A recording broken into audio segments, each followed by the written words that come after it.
Dahil ngayon ay February pa, buwan pa ng mga puso. Sabi nila ay ito ang Love Month. Diba? Kaya tayo bilang magkakapatid sa Panginoon, makita yung pagmamahal sa atin. Pwede ba natin awitin yung Yes, I Love You with the Love of the Lord? Kamayan natin yung ating mga kasama sa church, ang ating mga kapatid kay Lord. So yun, kinanta na ni Brother Oli. So alam na po natin yung kanta. Yes, I love you with the love of the Lord. Tayo po ito yung lahat. Manap po tayo ng mga kapatid natin dyan, nasa likuran. Kamayan natin, sabihin natin, Yes, I love you with the love of the Lord. Sige po, awitin natin. Yes, I love you with the love of the Lord. Yes, I love you with the love of the Lord. I can see you, the glory of my King. Yes, I love you with the love of the Lord. Yes, I love you with the love of the Lord. Yes, I love you with the love of the Lord. I can see you, the glory of my King. Yes, I love you with the love of the Lord. Oh, mahal kita sa Panginoon. Oh, mahal kita sa Panginoon.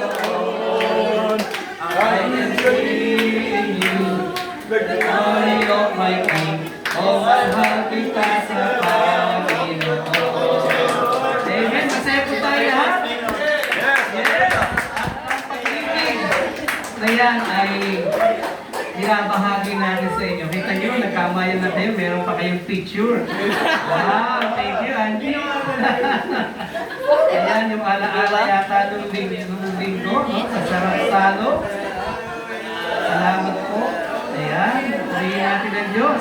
Ang saya-saya ng ating sambahan kapag tayo nagmamahalan. At ngayon po na ito, sabi nga, ay love month pa rin.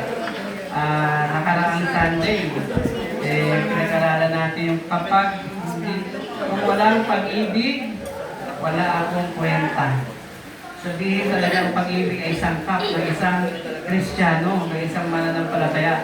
Pag inalis mo yung pag-ibig, tinabaga nababawasan ang iyong pagiging mananampalataya. Kasi yung pag-ibig ang nag-uudyok sa atin. Ayan. At pagka dumarating yung February, sabi nila parang Pasko ng mga puso. Iba yung Pasko December 25. Malalaman malapit na yung Pasko kapag sumisilip na yung isang mga awit. Pag nakita mo na yung mukha niya, Pasko na. Sino ba yun? Si Marichan. Ngayon, pag Pasko ng puso, si Marichan sumisilip rin. Oo. Meron siyang kinanta na tungkol sa pag-ibig. Panoorin natin itong kanta ni Jose Marichan. At sana yung message ng kanta niya, talaga maisama natin sa ating mga buhay. Ayan po, DM. Hindi po si ano yan, ha? Ayan. Yung nakakaalam ng kanta, pwedeng sabayan. Ayan. Love to last a lifetime. Just merely passing through, doing what we can do in our lifetime. More than what I venture to take, more than what we to make in our lifetime. All we need is for you, and that's to love you.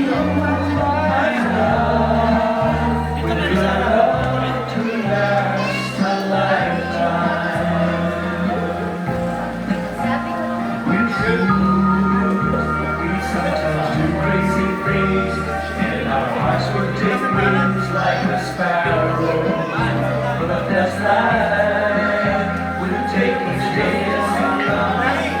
We're leaving the cross for tomorrow.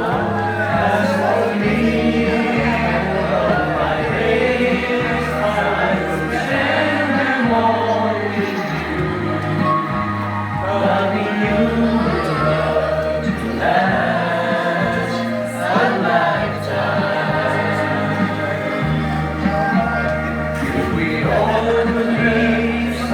Lasting behind until the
kayo Marichan? Kasi narinig ka natin sa pagkaso eh. Meron siya sa kinanta ng puso, ano? Pagbuwan ng puso. Yan. At good morning. Alam ko, lahat tayo ay parang meron pang ganong pag-ibig na yung buwan ng February. Kaya alam, wala ako nakita nakapula, maliban kay Brother Wally. Glimpse ng pula lang yun. So yan, salamat po. At ang ating babasahing talata ngayon ay matatagpuan natin sa unang Korinto, chapter 13, verse 8 to 13. Ayan, wala yata si sige po. So sunod po, lahat po ng mga letra ng pamilya ay magbabasa po rito. E nasa letter A na tayo next week. So yung mga letter A, mauuna yung buong pamilya nila. No? Sino ba ang letter A sa atin? Abiliar and Abutin, no? Yan. Tapos hanggang matapos yung letter ng pilido natin. Ang naisin natin, ang salita ng Diyos mabasa ng bawat miyembro ng pamilya. Kasi ang kapangyarihan ng Panginoon ng salita niya ay napakabisa. Sige po tayo tumayo lahat bilang paggalang salita ng Diyos. Basahin po natin ang unang Korinto 13, 8 hanggang 13. Ang sulat ni Pablo. Matatapos ang kakayahang magpahayag ng salita ng Diyos. Titigil rin ang kakayahang magsalita sa iba't ibang mga wika. Mawawala ang kaalaman, ngunit ang pag-ibig ay walang hanggan.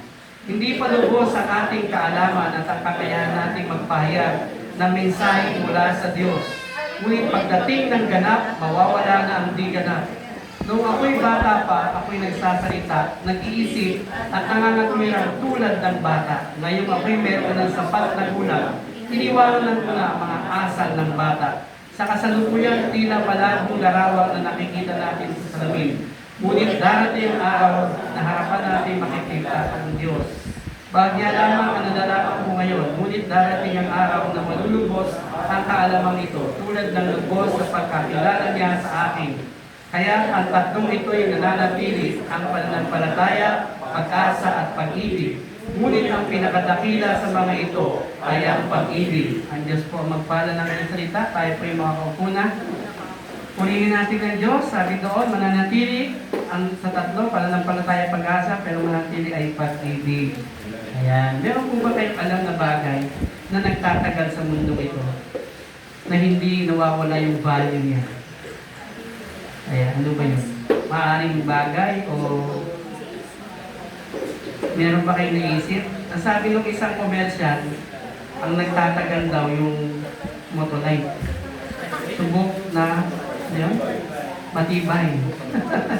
Tumatagal. Motolite. Yan, no? Sabi ng isang commercial, kapag ginamit mo yung baterya ng Motolite, tumatagal. No? Hindi ka na maglalagay ng tubig.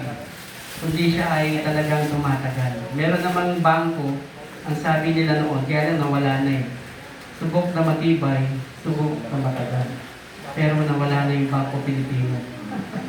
Subok na matibay, subok na matatag. Panahon pa namin yun. Meron silang ganong quotation, no? Ang motto. Pero po, ang isang bagay na talaga nagtatagal, walang iba kundi ang pag-ibig. Ang pag-ibig ay may real value at ito'y nagtatagal. Kaya ang ating title ngayon, ang pag-ibig that lasting, yan. It's lasting value, love.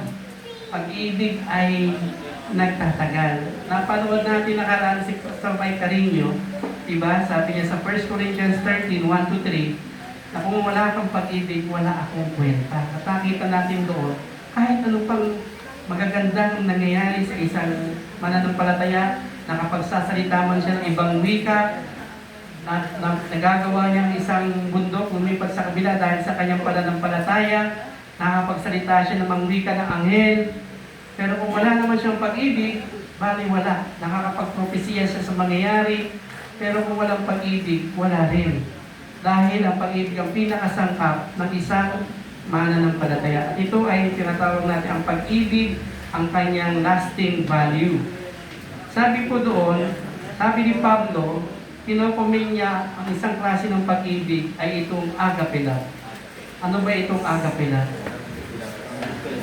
Pag-ibig ng Diyos na walang kondisyon. Yan ang gusto ng Panginoon na maipakita nating klase ng pag-ibig. At binanggit, may mga nabanggit na mayroong tinatawag na pag-ibig sa kaibigan. Yun ang tinatawag na pileo. Pileo, no? Sa Greek word ay pileo. Ibig sabihin, ito ay brotherly love. Mahal mo yung kaibigan mo. Inuwa yung salitang pileo sa church sa Philadelphia. Doon sa Revelation. Kasi doon sa church sa Philadelphia, nakakalimutan nila yung pinaka magandang pag-ibig ay yung brotherly love. Yan. Di ba meron tayong mga best friend na talagang hanggang dikit tayo. Yan yung ating tinatawag na pag-ibig natin sa kapatid, bilang kapatid. Parang mas higit pa yung pag-ibig ng kaibigan kaysa sa kapatid natin. No? Meron pa kayong ganung kaibigan na mas higit pa yung pag-ibig niya kaysa sa kapatid mo sa lupa? O kapatid niyo, brotherly love yun. Parang ito yung kaibigan mga kahit na ikaw ay bumaksak, kahit na ikaw ay nagtagumpay, nandyan siya. Hindi ka niya iniiwan, no? Pileo, isang klase ng pag-ibig para sa mga magkakaibigan. At meron tinatawag na, ito yung gusto ng mga kabataan romantic love. Eros. Yung eros, no? Sa Greek ay erotic or romantic love. Ito yung talagang, ba ang tawag doon sa ibang salitang lingwahe, jowa. Ayun ko lang narinig yung mga ganong pangalan. Jowa ko? Ano tayong jowa? Tapos dati, sa panahon namin, ano lang nobyo at nobya. Wow! Sana maibalik ang gano'n, no? Ang nobyo ko. Gano'n ang tawag sa malalim na girlfriend, nobyo, nobya. Pero pag malalim pa, kasintahan. Maganda pakinggan pag kasintahan, no? O nobyo at nobya. Pero yung parang jowa, parang ano no? Parang laglag kita pagka parang talian lang, no? So ito yung tinatawag na eros, na pag-ibig. Lahat ng mga ito, eros, brotherly love, hindi naman nagtatagal. At ang talagang tunay na nagtatagal ay yung tinatawag na agape love. So kinukumin ni Paul, sabi niya, ang pag-ibig na dapat ipakita nyo ay yung pag-ibig na katulad ng pag-ibig ng Diyos. Ano ba ang pag-ibig ng Diyos? Ito ay walang kondisyon. Kahit hindi mo siya mahal, mahal ka pa rin ng Diyos. Ayan. Kaya sabi mo sa katabi mo, mahal ka ng Diyos kahit sino ka man. Diba? Yung kanta ni Freddy tuloy ni Ray Valera. Maging sino ka man. Ang Diyos nagmamahal kahit sino ka pa. Kahit ano ka pa. Kahit ano pang ginawa mo sa buhay mo, mahal pa rin ng Diyos ikaw. Grabe, no? Ibig mo sabihin, Pastor, kahit na isa ng kriminal at mamamatay tao, mahal pa rin ng Diyos. Yun ang karakter ng Diyos conditional, hindi, ang pag-ibig ng Diyos, hindi yung pagmahal mo ako, mahal din kita. May condition, ano? Pero ang Diyos, hindi. Kahit di mo ako mahalin, mahal pa rin kita. Pinapatunayan ng Panginoon sa Genesis, ano? Ganun kamahal ng Diyos ang tao, nilikha niya sa kanya, wangis. Special.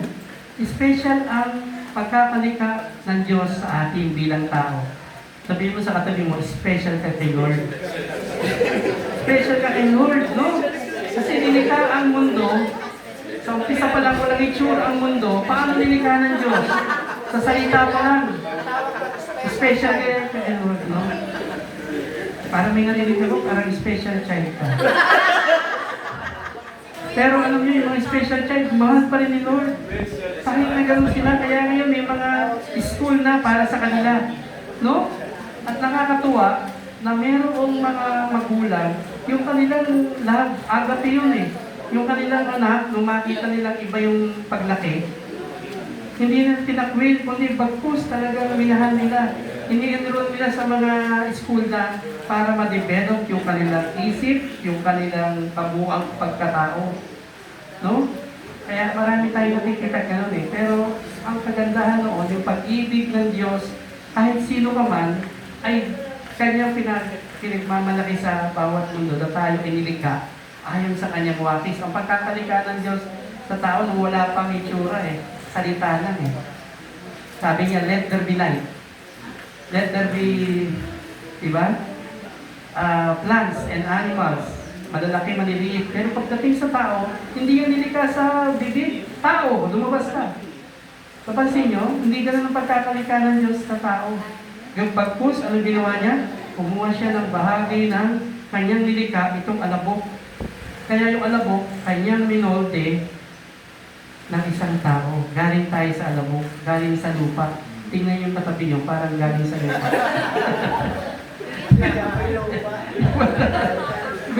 Ibig sabihin, di ba, nagpapamis tayo. Di ba yung ating katawan, nagkakalibag. Kasi nga, sa lupa, tayo nilikha at inanyuan ng Diyos. At ang pagkaanyo ng Diyos sa tao ay very special. According sa kanyang image and likeness. Sa kanyang, awangis. Sipin mo, tapos may mga taong hindi niya mahal ang kanyang sarili. Yung pagmamahal ng Diyos, gano'n na lamang sa tao. Ganyan ka-special ang pagmamahal ng Diyos sa tao. Ganun kahalaga. Hindi ito basta-basta lang nilikha na magsalita siya ng tao, kundi inanyuan niya ito. At doon nagsimula ang unang tao sa pamamagitan ni Adan. At syempre, nakita niya malungkot si Adan. Anong ginawa ng Diyos? Pinatulog niya si Adan. Kasi mahirap namang likain siguro ang kapartner ni Adan na nakatingin si Adan. Ay, hindi maganda yung aking magiging partner. Huwag yan, Lord. Maaaring gano'n, no? Pero hindi. At doon sa pagtulog ni Adan, kinuha sa tadyang ang kanyang kapartner. Si Eva. So, malapit sa puso para mahalin. Kasi review di ba malapit sa heart? Tingnan nyo sa mga doktor, magtanong kayo sa mga doktor ng katawan. At pabasa ninyo yung katawan ng lalaki, kulang tayo ng isang tadyan. Bawat panganganak na lalaki, kulang ng isang tadyan. Grabe, no? Kasi doon sa tadyan na yun, lilikain niya ang kanyang kapartner, wala iba kundi si Eva. Kaya yung pagkakalikha ng Diyos ay talaga napakahalaga sa tao. Hindi tayo nilikha ayon sa wangis ng mga unggoy. So yung tinatawag na evolution. Diba? Unggoy ba yung katabi mo? Hindi. Nilikha ng Diyos yan. Pag yan walang tigyawa, yan ka magtaka. Kapag wala daw tigyawa ang isang tao, galing daw siya sa unggoy. Kasi yung mga unggoy walang tagyawa. Totoo ba yun? So, mga kasabihan, no? Pero tayo nilikha ng Diyos na maganda. At itong pag-ibig na ito ay dapat makita sa atin bilang mga mananampalataya. Agape love ang ipapakita natin. Kahit na yung kapitbahay mo nainis ka, agape love pa rin. No? Kahit na yung pamilya, yung kasama mo sa pamilya, hindi mo makasundo, agape love. Tapos sabi dito sa verse 1 to 3, yung chapter 30 na yung tinatawag na chapter love, yung priority value of love. Pinakita ni Pastor Mike Carreño that the priority halaga ng pag-ibig. Kung wala akong pag-ibig, wala akong kwenta. Maging priority natin yung kahalagahan ng pag-ibig. Dahil ito yung magiging sangkap ng isang tunay na Kristiyano. Pangalawa, doon sa verse 4 hanggang verse 7, binanggit po dyan yung practical virtues of love. Di po ba may mga practical virtues? Love is kind, love is, di ba? Is not hot-tempered. Yung mga ganong pag-ibig. Maraming nag-discuss, ano ba ang pag-ibig? I-define mo nga ang love. Sabi ni Francisco Balagtas, kayong mga estudyante, anong sabi niya? Doon sa librong Florante at Laura. O pag-ibig na makapangyarihan sa lahat. Pag pumasok sa puso ni Luman, hahamakin ng lahat. Masunod ka lamang. So si Francisco Balagtas yan. Diba? Ang daming mga meaning ng love. And then may sinabi pa, love is blind. No? At may mga ganyan, pero parang hindi siya umaakma doon sa tinatawag na practical virtues of love. Na love, ang pag-ibig ay hindi na naghihiling, ang pag-ibig ay natutuwa sa kabutihan, ang pag-ibig ay mapagbata. Diba? Ang pag-ibig ay puno ng pag-asa. Ang layo sa meaning ng worldly love, yung pag-ibig na gusto ng Diyos na makita sa mga anak niya. And then ito po yung ating pag-aaralan at tinatawag nating lasting values of love. Ito yung walang katapusang halaga ng pag-ibig. Naalala ko yung kanta rito eh, kaya lang hindi ko pinulay kanina, medyo iba gusto ko si Jose Marichan eh. A long and lasting love. Di ba sumikat yung kantang yan? Alala nyo, di ba kumanta niya? And then, parang pag kinakanta mo siya, sa ulado mo na siya. A long and lasting love, di ba? Da, da, da, da, da. At narinig niyo yan nung araw ng mga puso. Lahat ng mga radyo, puro pag-ibig ang kanta. Pero, ang tunay na long and lasting love ay itong love ng Panginoon. Tingnan natin. Sa fullness in distinction. Dito, sa kabuuan ng pag-ibig, marahil si Pablo gumagawa ng isang kwintas. At sa kwintas na yun, hindi magiging maganda kung kulang ng isa. Tama? Di ba may mga kwintas na dapat dikit-dikit? Kaya yung mga kwintas na magaganda, kapag nandun ka sa Maynila, maya-maya wala ka na. Dala-dala na. Kasi may value eh. Itingnan nila kung ano yun eh, kung orig. At ang pinakamahal na kwintas ay yung diamonds. Kaya diamonds are forever. Kaya yung mga kwintas na mga diamonds, ay talagang ninanakaw yan. Kasi ang laki ng value niyan. Dito, si Pablo, parang nagpo-form siya ng isang necklace. At yung pinakahuling pearl na ilalagay niya, dapat precious yun. Or is it a diamond that Paul is working on and this is the last facet? The light it reflects is full of color. Yung ilalagay niya marahil sa isang gagawin niyang kwintas, yung pinakamaganda. Yung nagre-reflect ang kulay. Kaya diamond pala may reflection eh. No? Hindi siya, anong tawag doon? Petang baso. Diamond yan ah. And alam natin yung value ng diamond. Pag pinansala mo sa Lumiere, malaking value nun. Kaya marami po ang namamatay sa Mount Diwalwal para kumuha ng mga diamonds doon. Alam niyo po ba na ang ating bansa ay punong-puno ng mga diamonds? Ginto. Kaya nagtataka ang Pilipino, o diba, bakit tayo mahirap? Kaya tayo ang mga puno ng mga diamonds and gold. Diba? Patuloy lang, marami po tayong mga ginto dito sa mundong ito.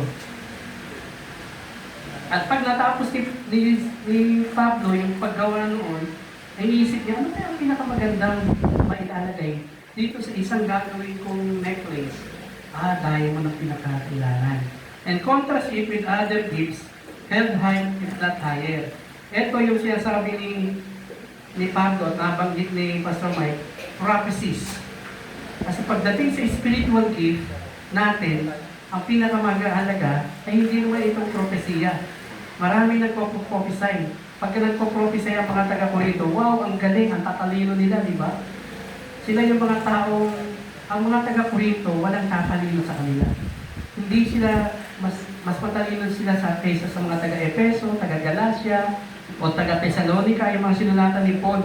Ang Corinth, mga matataas ang pinag-aralan. Diyan nagmula marahil sila Plato, sila Socrates, sa lugar na yan. So kilala nyo na yung mga yan, no? Si Socrates, si Plato, sila Erasmus. Ito yung mga magagaling na philosopher. Diyan po nang galing sa lugar ng Corinth. Yung mga ginagawang mga goddess noon na matatalino. At iba dyan nagpo-propesiya. No? Sabi ni Mike Carreño, ang galing mo nga mag-prophesy. Alam mo yung mangyayari sa future. Pero kung wala ka namang pag-ibig, wala rin. Ang galing mo rin magsalita. Very eloquent, no? Eloquent ba yun? Yung pag nagsalita, parang makikinig ka agad eh. So, may tao ka bang kilalang pag umakyat sa stage, makikinig ka na eh, 100%. Kasi ibang klaseng tao ito. Teka, si ano pala ito? Si John Maxwell. Okay. Anong pakikinggan ko ito? No? Aakyat sa stage si John Maxwell. Eh, pagdating sa leadership, ang galing magturo. O di kaya, someone from no? Sa politics, no? Pag may tumayo dyan, ang galing magsalita. No? Kaya nakakakuha ng boto eh. No? Parang pag nagsalita isang politiko, parang iba na yung nakikinig sa kanya eh. Kasi nga, galing magsalita. Walang walang mga bloopers. Every word ay talagang malalalim. Eh, sabi ni Pablo, ang lugar ng Corinto, ang galing ng mga orator yan. Mga, kumbaga para silang sila Francisco Balagtas. Pag nagsalita ang mga taga-Corinto, wow, makikinig ang mga Hudyo. Ay, ibang klase ito. Kaya nagkaroon ng pagtatalo. Ako kay Pablo, ako kay Pedro. Ako kay nagparty-party na sila. Kasi sabi mo, mas magaling si Pablo, mas magaling si Pedro, mas magaling si Apollos. Eh, ito, mga tao ito, ang kanilang karunungan dito po sa loob ng Korinto. At ang Jerusalem, ang pinakasentro ng kanilang pagtuturo. Ang Corinth, napakalapit lang sa Jerusalem. No, ito ang kanilang batayan, ang kanilang learning. Kaya, sabi ni Paul, kung meron pang mga ganyang kagalingan sa propesiya, sa pagsasalita, at sa karunungan, kung wala ka namang pag-ibig, zero din, wala. Kasi pwede mo lang sinasabi yan, pero wala sa puso. Di ba may mga taong akala na magaling magsalita, pero wala naman sa puso. Hindi mo ramdam na yung sinasabi niya ay totoo. At sabi ni Paul, ganyan kayo mga taga-Korinto. Kaya yung buong chapter ng 1 hanggang chapter 12, nung kanyang sinulatan to, pag binasa ninyo, nandun yung mga problema ng Korinto, maraming matatalino, maraming magagaling. Pagdating sa chapter 13, stop tayo. May dapat na maging ingredients ng lahat ng katalinuhan nyo, ng lahat ng pagiging marunong nyo sa pagsalita. Ito ay ang pag-ibig. Yun ang mabigat. Ang pinaka-ingredient ng lahat ng inyong natutunan, lahat ng inyong mga kaalaman, ay walang kwenta yan kung wala kayong pag-ibig. At ang pag-ibig na yan, yung tinatawag na agape love. In contrast with other gifts held high, if not higher. Ito yung mga matataas kapag ito yung mga narinig ng mga tao ng panahon yun, saludo ang mga tao. Kasi, pero sabi ni Paul, love ang pinaka-base ng lahat ng ito. And meron tinatawag itong faithfulness in duty. Ano yun? Yung pag-ibig na ito, meron tayong duty. Ano ba yung duty sa Tagalog? Anong tawag doon? O ito ang duties and responsibilities mo. Ha? Ito yung tungkulin. Ang tungkulin ng mga mananampalataya ay ano? Ihasik itong pag-ibig na ito sa mga tao. Pag-ibig na nanggagaling sa Diyos. The Greek phrase, love never fails, can be translated with fair accuracy. Love never fails, never falls down on its job. Ibig sabihin, ang pag-ibig hindi nagpe-fail yan. Fair accuracy. Ano yung fail siya, hindi siya yung may kinikilingan. Ibig sabihin ng ang pag-ibig ng Diyos, walang kinikilingan. Walang, ano ba yung sa 24 oras? Walang kinikilingan, walang, ang tawag ba? Servisyong 24 oras. Ano? Servisyong totoo lang. Ang pag-ibig ng Diyos, walang kinikilingan. It never falls down. No? Kasi minsan yung mga kabataan, wow, talagang na-fall in love ako sa kanya. Di ba talagang nahulog ang aking pag-ibig sa lalaki nito, sa babae nito. Kaya may tinatawag na fall in love. Nahulog dahil sa pag-ibig. Pero yung pag-ibig na sinasabi dito, na never falls down on its job, tuloy-tuloy yung ating tungkulin sa pag-ibig natin, dapat ay para sa lahat. And it never fails. No? Hindi nagtatani. For example, meron kang nakitang lalakad-lakad dyan na talagang sabihin natin, doon itetest yung pag-ibig mo. No? Yung ba makahawakan mo ba yung isang taong maruni sa kalsada at babahagi naman salita ng Diyos? Parang hirap ano? E baka awahin pa ako niyan. So di kayo mawala sa katinuan. Dito sa atin, sa lugar natin, maraming yan naglalakad lang. Dala-dala yung isang maruming sako. Tapos, andun sa paligid, naghihingi ng pera. Paano mo ipapahayag ang pag-ibig sa tao nito? Siyempre, mag-iisip ka, teka, baka nakawan ako nito. Teka, baka awayin ako nito. E kung tutulungan ko naman ito, diba? Parang, paano mo ipapadama ang pag-ibig? Kaya gusto ko pinakita mo, Lord, mahal mo ko ba yung taong ganito? Oo, mahal ko yan. Kahit yung dumi-dumihan yan, pinamahal ko ang tao. Ganun kamahal ng Diyos ang tao. At tayo bilang may pag-ibig na binigay ng Diyos sa atin, may duty tayo na gawin yun sa ating kapwa. At yun ang bahagi ng isang pagiging Christian. Paano tayo nagmamahal sa ating kapwa? At ang sabi ng Panginoon, di ba? Dalawa lang. Doon sa 10 Commandments, pinuha niyang dalawa. Una, ibigin mo ang Diyos ng buong puso, isip, pagmamahal at lakas. At ang pangalawa, ibigin mo yung kapwa gaya ng iyong sarili. So, ang extension ng ating pagmamahal, dapat natin gawin yung pagiging faithful tayo, ay yung ating extension ng pag-ibig sa ating kapwa. Hindi sinabi doon sa ating mga pamilya, kapwa, kahit sino yan. Kaya nabalsak at nakilala yung TV program na kapwa ko, mahal ko. Tumagal sa area, no? Dahil ang layo nilong kumagot sa kapwa ang nangangailangan. Kaya sayang, wala na yung ganong programa eh. Parang iba lang yung mga programa sa TV, no? May iba-iba ng mga pictures, no? KMJS na. I-KMJS mo yan, parang gano'n. Pero tayo bilang Kristiyano, love will never falls down on its job. Hindi natatapos yung ating pag-ibig na ito. Kasi ang pag-ibig na yan na padama sa atin ng ating Diyos. Dapat din natin padama sa ating kapwa. Thus, this rendering cover both the unendingness and the unfailing nature of love. Kino-cover nito yung walang katapusan at walang pagbaksak ng pag-ibig natin. Yung cover it with unendingness, hindi ka napapagod magmahal. Wow! Sa iyong kapwa, lalo na sa mga nangangailangan. Parang ang hirap ng mahalin ang isang tao hindi ka mahal-mahal. Tama ba? Mahal ko lang yan pag mahal ako. Pero yung tao hindi ka mahal-mahal, namamahal mo kaya? Pero ang Diyos ganun eh. Kahit hindi ka mahal-mahal ng tao, mahal pa rin niya eh. Sa kabila ng kanilang katigasan ng ulo, sa kabila ng kanilang mga reklamo, mahal pa rin ang Diyos ng tao. Kahapon, pinabasa namin yung pangyayari kay Moses.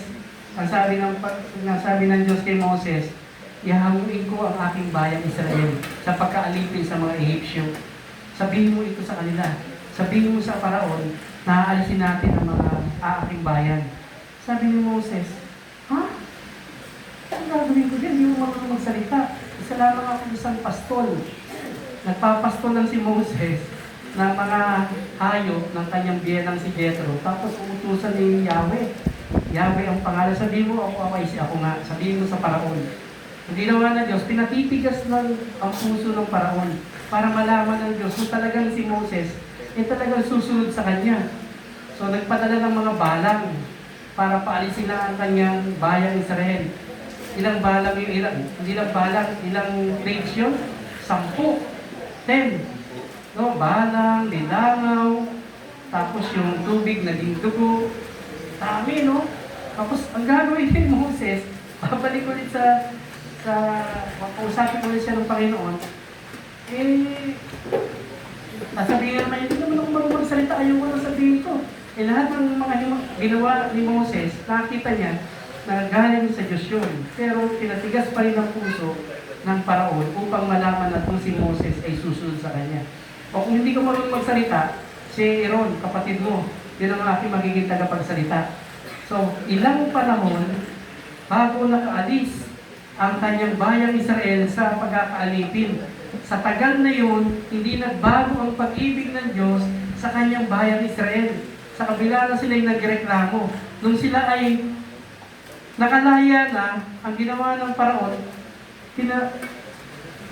pinuntahan pa rin sila para habulin at ibalik. Kasi nag-isip ng Paraon, wala na akong makakatulong dito. Ibalik ko nga sila. So hinabol ng mga karwahe, tsaka lahat ng mga best in commander-in-chief niya, nandoon sa mga kabayo, at ito yung nangyari doon sa ating napapanood na nahati ang dagat. Pinakita ng Diyos, no? Imbis na tubig at dadaanan ng kanyang bayan, naging highway. Tapos yung paligid ng tubig, kasi tubig yan. Pag ginawa mo highway gitna, may tubig pa rin sa gilid. Nilagyan niya ito ng parang wall, parang bakod na na parang sementado. So nakalakad yung mga Israelites, ang kanyang bayang pinili. Tapos nahabol sila doon. Nung nahabol sila doon, gumawa pa rin ang paraan ng Diyos dahil gusto niyang mapalaya ang kanyang bayan. Yung mga gulong ng karuway na flat, nagkasira-sira. Kaya, hindi tayo makatakbo Hindi natin sila maabutan.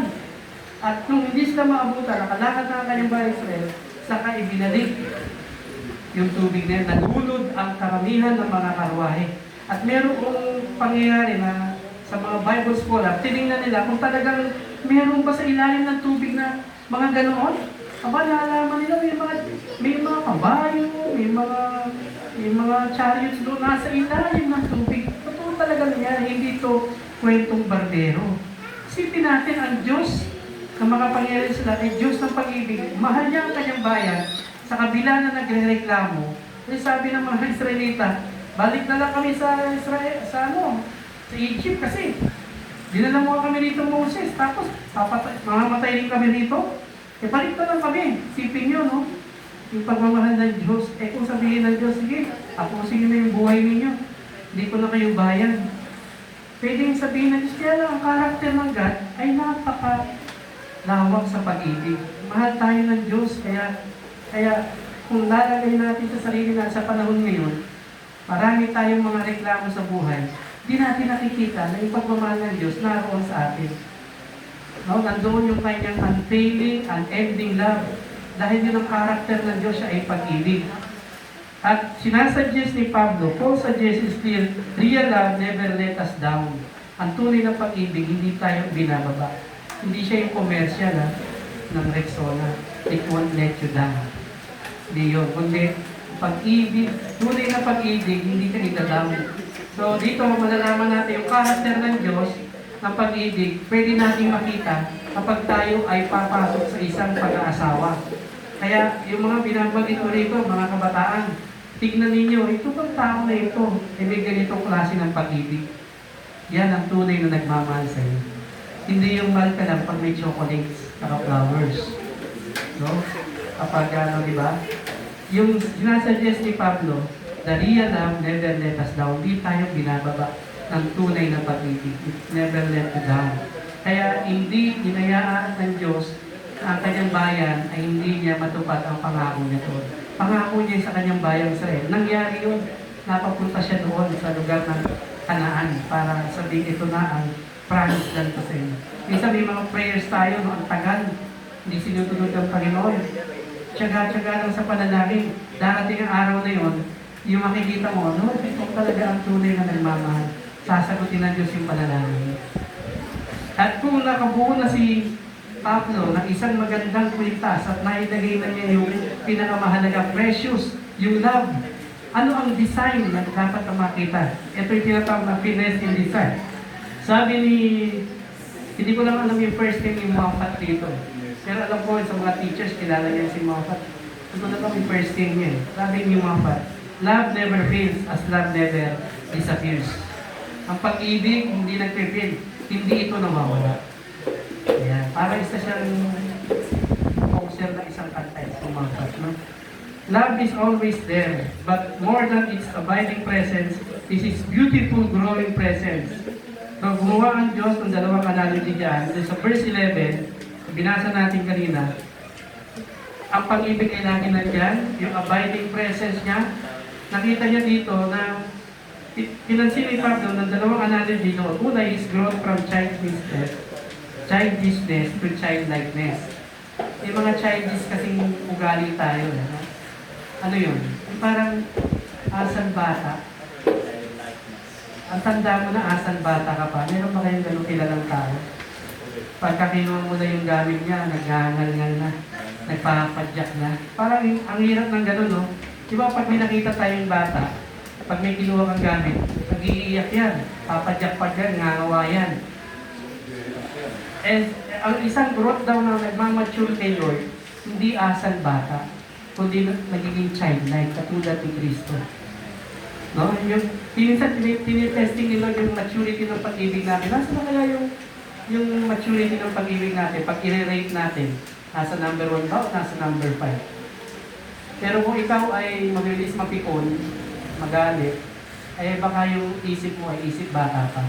Hindi ka pa mature. Kapag hindi ka pa mature sa pag-ibig, huwag kang magpapakasal. Wow, grabe. Kaya kasama talaga yung maturity. Eh kasi pag nagsama kayo, tapos maglalagay, makikita yung asal bata kayo, walang patutungan yung pag-ibig, di ba? Kaya, ang paglago sa isang buhay Kristiyano na may pag-ibig, hindi katulad ng isip bata, kundi katulad ng bata. Yung katulad ng bata dito, yung maturity niya, na de-develop. Yan. So, binanggit ni Pablo dito, nung ako'y bata, nag-iisip ako ng isang bata. Nung ako ay bata, gagawa ako ng parang bata. No? Tayo ba ay batang isip pa? O hindi na, pagdating sa pag-ibig. Batang isip. Kaya nung ako'y bata pa, ako'y nagsasalita, nag-iisip at nangangatilan tulad ng bata. Ngayon, ako'y meron ng sapat na gulang. Iniwanan ko na ang mga asal ng bata. Okay? So, matetesting yun kapag makita yung tunay na pag-ibig sa atin. Hindi tayo yung nag-iisip na, hindi tayo parang yung patulad ng isang bata. No? Ngayon ay hindi na ako isang bata, iniwanan ko na yun, yung asal ng bata, ako'y nagmamature na kay Lord. Kaya yung pag-i-Christian natin parang bata pa no? Medyo hindi lang napansin, nagtampo na. Medyo hindi na lang nakita na parang hindi na gusto yung gagawin mo. Magtatampo na, aalis na. Ito yung mga childish na mga isipan. Ayoko na sa church na yan. Hindi napansin yung aking damit. Ang ganda-ganda ng damit ko. Pinag-isipan ko ito isuot sa gabi. Tapos nung mag-church ako, hindi man na napansin yung pastor. Diba parang gano'n? Mga isip bata po yun Tapos hindi na siya mag-church. Ayaw na niya. Hindi, ang busy-busy ay hindi isip bata. Tama? Tayo ay mature. Ayaw natin maging isip bata tayo. Gusto natin mag-mature kay Lord. Para mag-grow yung ating Christian life. So katulad ni Paul, sabi niya, ako noong bata ako, nagsasalita ako, nag-iisip ako, nakangatuloy ako, tulad ng bata. Pero ngayon, sapat na gulang ko, iniwanan ko na yung mga asal ng bata. Ako yung isa ng mature na tao. Hindi nadaan sa maturity yung edad. Ay, siguro matanda na yan, mature na yan. Hindi sa edad. Pagamat bahagi yun ng pagmamature. Sa edad lang ng mature. Pero yung tunay na maturity ng tao, kahit na ano yung nangyayari sa kanya, hindi nag-i-stay siya, mature siya sa pag-isip. Mature siya sa desisyon. Hindi siya nag-decide ng parang bata na hindi alam kung anong gagawin, no? So, sabi ni Paul, nakita niya na yung finesse ng design ng pag-ibig ay hindi katulad ng isang isip bata. Pangalawa, yung setting through a mirror, darkly to seeing face-to-face clearly. Pag umarap ka sa salamin, ano nakikita mo? Diba? Yung sarili mo. Wow! Okay Wala naman siguro dito tao na hindi umarap sa salamin kanina. Lahat tayo umarap ng salamin. Kasi gusto natin makita yung ayos natin bago tayo pumunta sa church. Uy! Nawala yung kilay ko. Makakuha nga ng ano. Ay, itilog ko, nawala. Medyo tango patangusin ko nga. So, kukuha ka ng pantangos, binibiling, ginagin, binila. Eh, kahit anong nila mo, mga Pilipino, talagang tango.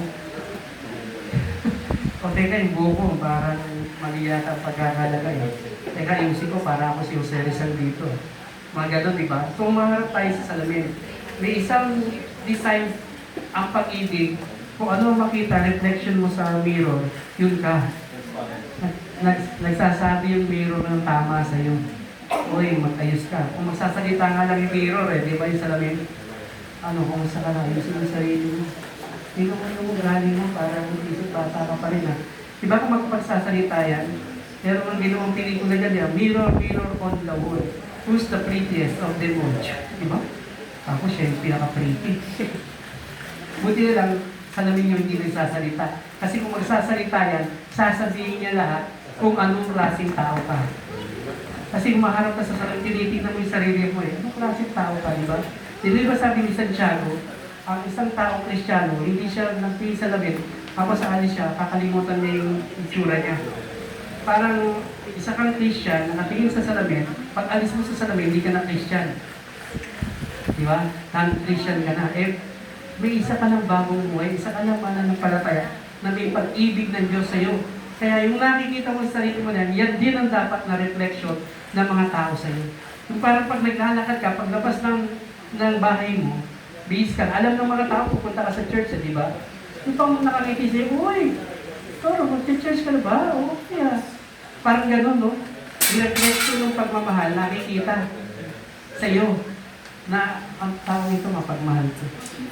Walang sinisino to, kahit sino, no? Pinamahal nito. Ganun tayo, hindi naman naman tayo, hindi naman tayo pwedeng tinawag ng Diyos sa hindi pagmamahal. At ang pinaka-ingredients no, yung ating pagiging mapagmahal na tao. Yung agape love na meron tayo. Nagre-reflect yan sa sarili natin. Nakikita ng ating kapwa. Pupunta ka pa lang sa church, masaya na yung mga taong sasalubong sa iyo. Dahil alam nila, araw na ng simba.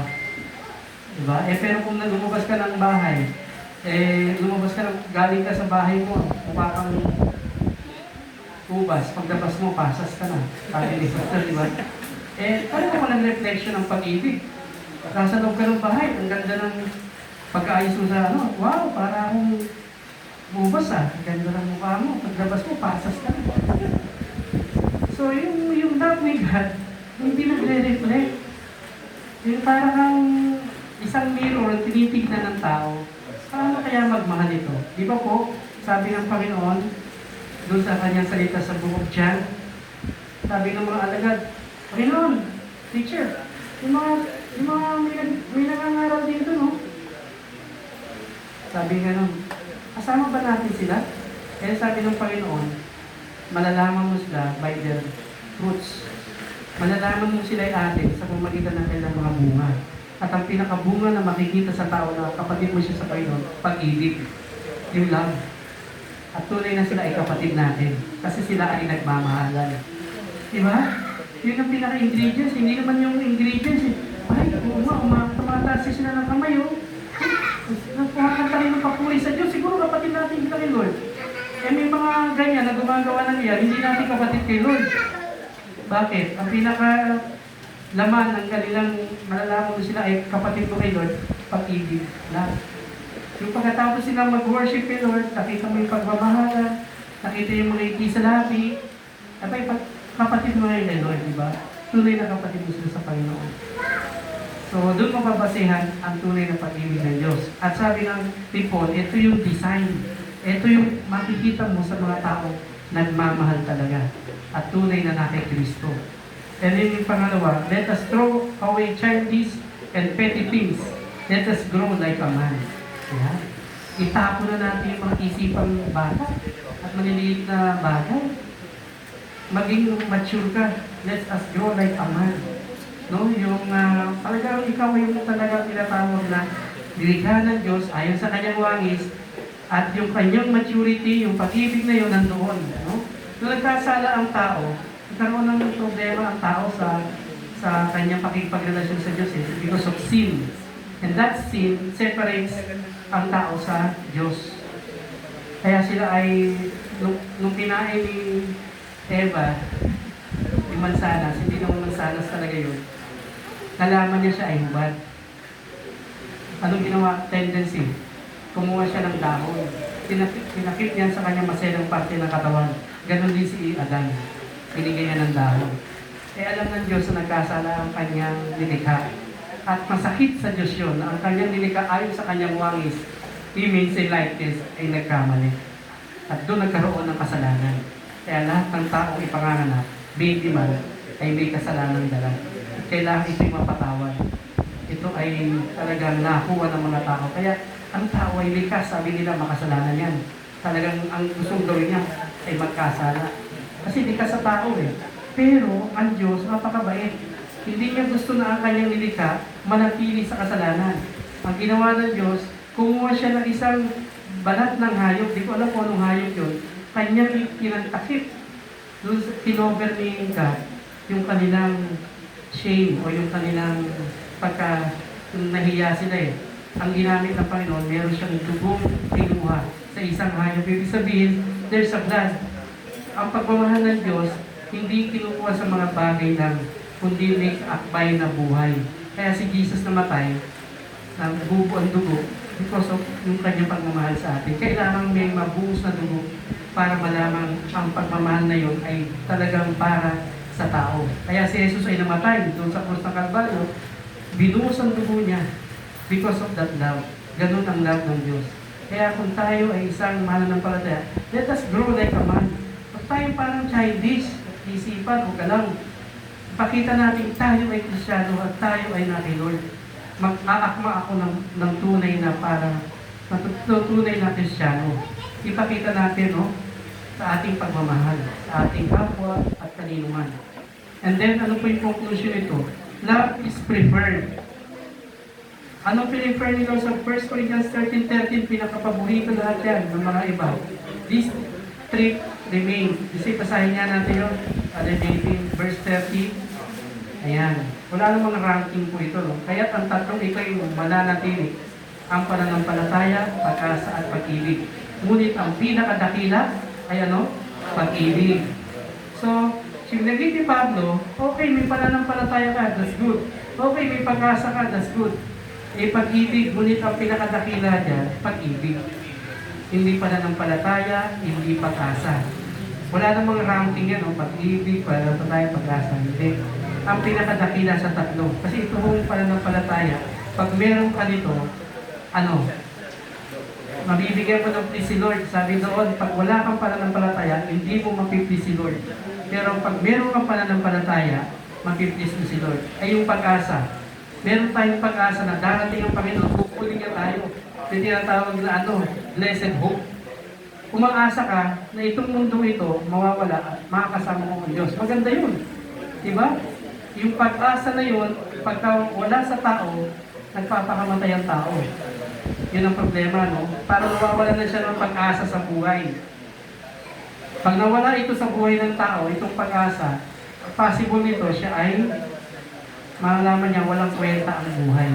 Pero, meron sinabi si Paul, pag-ibig. Pag-ibig ang pinakadakila.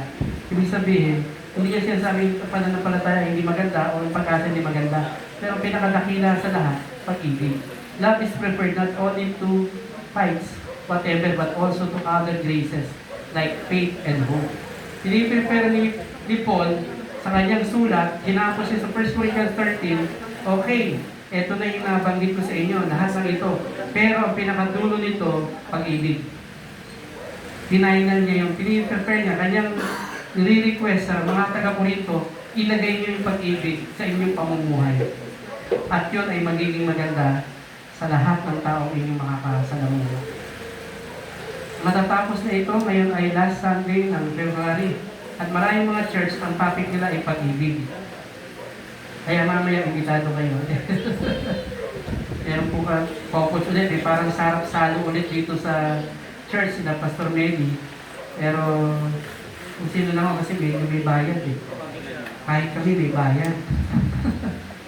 So, may focus sa fellowship ulit doon sa church. Diyan sa may church na anniversary. No? Kaya lang naka-catering po sila kaya may bayad, 800 per couple. Ako hindi pwedeng umabsent kasi ako po ang speaker doon. At some portion ng ating pinag-aralan ngayon ay babanggitin ko doon. So po, 40 couples daw po yun at ako po ay kanyang inimbitahan na maging speaker about love. About sa 40 couples din. So yun, pag-pray po natin yun. At pag-pray natin ito ating pag-ibig ay makita hindi lamang sa ating mga sarili, kundi maramdaman ng mga kapwa natin. Tayo po'y manalangin. Nakila namin Diyos, tunay na ang pinaka nagtatagal sa mundong ito ay ang pag-ibig. Pag-ibig na nanggagaling sa iyo, yung agape na. Panginoon, tulungan mo kami ng aming pag-ibig, Panginoon, pag-ibig na nanggagaling sa iyo. Hindi galing sa anuman o sino man, kundi ito ang pinakamataas na kami ay magmamahal ng katulad ng pagmamahal mo sa amin. Tulungan mo kami, Panginoon, ang aming mga nakakasalamuhang tao sa kabila ng kanilang kahinaan, sa kabila ng kanilang pagiging makasalanan. Kami, Panginoon, ay dati rin makasalanan na iyong pinatawad at binigay mo ang pag-ibig mo sa amin. Kung kaya't kami ay nabubuhay ng may pagmamahal lamang sa iyo at amin sa aming kapwa. Sa aming pong paglalakbay bilang mananampalataya, dala-dala namin ang pag-ibig na manggagaling sa iyo. Upang Panginoon sa ngayon sa aming pamumuhay bilang Kristiyano ay magiging maayos ang aming pagrelasyon sa iyo. Pinupuri namin ang iyong pangalan, dinadakila sa pangalan ni Jesus. Amen. Sige po. God bless you po.